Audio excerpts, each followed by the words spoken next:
আসসালামু আলাইকুম। Sonargaon star flower SR school and কলেজের একাদশ দ্বাদশ শ্রেণীর প্রিয় শিক্ষার্থীরা কেমন আছো সবাই? আশা করি ভালো আছো। আজকে তোমাদের সাথে হিসাব বিজ্ঞান প্রথম পত্র বইয়ের ষষ্ঠ অধ্যায় প্রাপ্য হিসাব সময়ের হিসাব রক্ষণের একটি বোর্ড কোয়েশ্চেন নিয়ে আলোচনা করব। দিনাজপুর বোর্ড 2017 এর 8 নং কোয়েশ্চেন। প্রশ্নটা আমি পড়ছি। একজন ব্যবসায়ীর প্রাপ্য হিসাব সংক্রান্ত তথ্যাবলী নিম্নরূপ: অনাদায়ী পাওনা সঞ্চিতি 1/1/2016 10,000 টাকা। অনাদায়ী দেনা হিসাবভুক্ত হয়েছে 4,000 টাকা। অনাদায়ী দেনা হিসাবভুক্ত করতে হবে 3,000 টাকা। প্রাপ্য হিসাব 1/1/2016 43,000 টাকা। চলতি বছরে বাকিতে বিক্রয় 60,000 টাকা। প্রাপ্য হিসাবের উপর 10% অনাদায়ী পাওনা সঞ্চিতি রাখার সিদ্ধান্ত গ্রহণ করা হয়।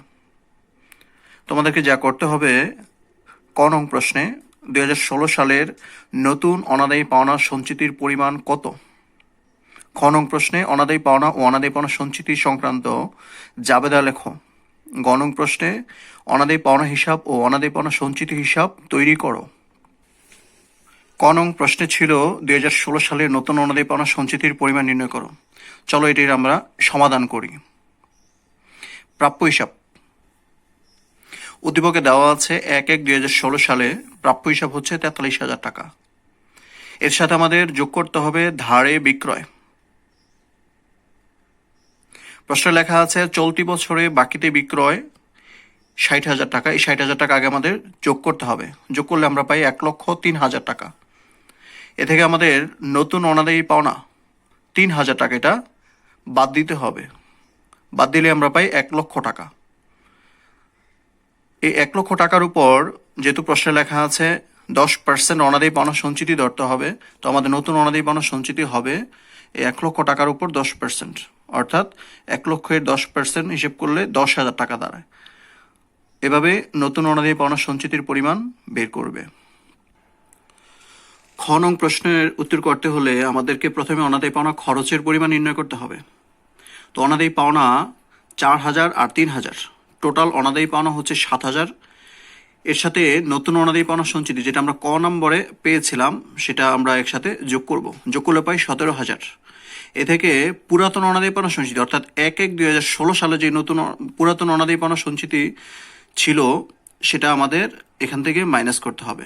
মাইনাস করলে আমরা পাই 7,000 টাকা। এই 7,000 টাকাই হচ্ছে অনাদায়ী পাওনা খরচের পরিমাণ।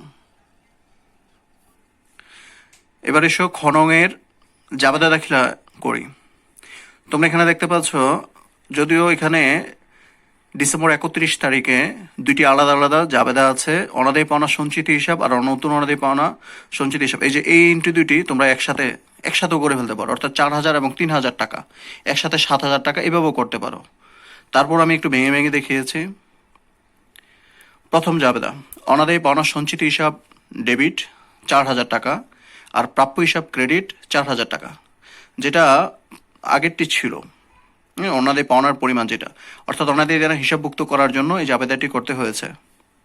দ্বিতীয় জাবেদা অনাদায়ী পাওনা সঞ্চিতি হিসাব ডেবিট 3,000 টাকা, প্রাপ্য হিসাব ক্রেডিট 3,000 টাকা। এই দুইটি জাবেদা একই জাবেদা, তোমরা ইচ্ছা করলে 7,000 টাকা একসাথে দিতে পারো একটি জাবেদার মাধ্যমে। এবার আসলে 3 নম্বর জাবেদা অনাদায়ী পাওনা হিসাব, যেটা আমরা গণনার মাধ্যমে বের করেছিলাম 7,000 টাকা, ওই টাকা এখানে লিখতে হবে। অনাদায়ী পাওনা হিসাব ডেবিট 7,000, অনাদায়ী পাওনা সঞ্চিতি হিসাব ক্রেডিট 7,000।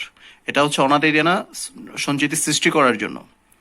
পরবর্তীতে এটাকে আবার আয় সারাংশে স্থানান্তর করতে হয়, তাহলে সেক্ষেত্রে জাবেদা হবে আয় সারাংশ ডেবিট আর অনাদায়ী পাওনা হিসাব ক্রেডিট।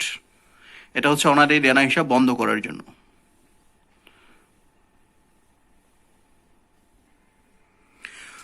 গ নং প্রশ্নে ছিল অনাদায়ী পাওনা হিসাব ও অনাদায়ী পাওনা সঞ্চিতি হিসাব, অর্থাৎ এই দুটির আমাদের খতিয়ান করতে হবে।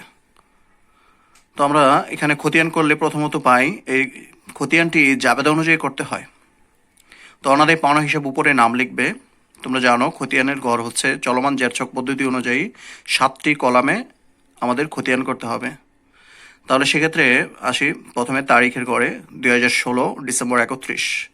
অনাদায়ী পাওনা সঞ্চিতি হিসাব যেটা আমাদের জাবেদায় ছিল অনাদায়ী পাওনা খরচ ডেবিট 7,000 আর অনাদায়ী পাওনা সঞ্চিতি ক্রেডিট 7,000। এই টাকাটি লিখে দেবে। অর্থাৎ অনাদায়ী পাওনা হিসাব, ডেবিট পাশে 7,000, ব্যালেন্স বা জেরের গড়ে 7,000 টাকা। দ্বিতীয় এন্টিটি আয় সারাংশ নাম দিয়ে ক্রেডিট পাশে টাকা লিখে দেবে, কারণ অনাদায়ী পাওনা হিসাব ক্রেডিট পাশে ছিল।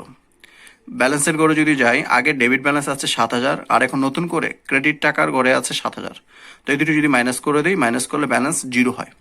তো এই গড়ে একটি হাইফেন চিহ্ন অথবা কিছু না লিখলেও হবে। এরপর অনাদায়ী পাওনা সঞ্চিতি হিসাব আসো। অনাদায়ী পাওনা সঞ্চিতি হিসাবের 2016 সালের জানুয়ারি 1 তারিখে ব্যালেন্স ছিল 10,000 টাকা, সেটা আগে লিখে দেবে ব্যালেন্স বিডি নাম দিয়ে ক্রেডিট পাশে।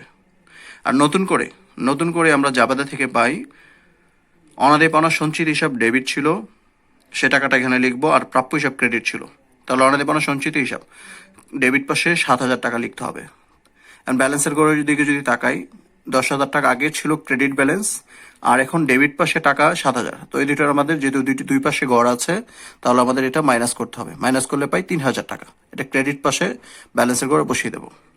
এরপর পাই অনাদায়ী পাওনা সঞ্চিত হিসাব নাম দিয়ে, সেটা হচ্ছে এখানে ক্রেডিট পাশে 7,000 টাকা এখানে লিখে দেবো। ক্রেডিট পাশে 7,000 টাকা লেখার পরে আগের ছিল 3,000, এখন হলো 7,000, একসাথে আমরা যোগ করলে পাই 10,000 টাকা। লাস্ট এন্টিটি যেটা আছে এখানে অনাদায়ী পাওনা সঞ্চিতি, একটা প্রিন্টিং মিস্টেকের জন্য, সেটা হচ্ছে অনাদায়ী পাওনা সঞ্চিতির জায়গায় অনাদায়ী পাওনা খরচ লিখবে তোমরা। খরচ লিখলে এখানে লাস্ট ব্যালেন্স দাঁড়ায় 10,000 টাকা। তো এইভাবে অনাদায়ী পাওনা হিসাব ও অনাদায়ী পাওনা সঞ্চিতি হিসাবের খতিয়ান করতে হবে। তোমাদের বাড়ির কাজ হিসেবে এই দিনাজপুর বোর্ড 2017 এর সৃজনশীল অঙ্কটি করে আমাকে হোয়াটসঅ্যাপে পাঠিয়ে দেবে। আর এই চ্যাপ্টার থেকে 10টি জ্ঞানমূলক প্রশ্ন খাতায় লিখে পাঠাবে। তো আজ এই পর্যন্তই। ভালো থেকো, সুস্থ থেকো, আল্লাহ হাফেজ।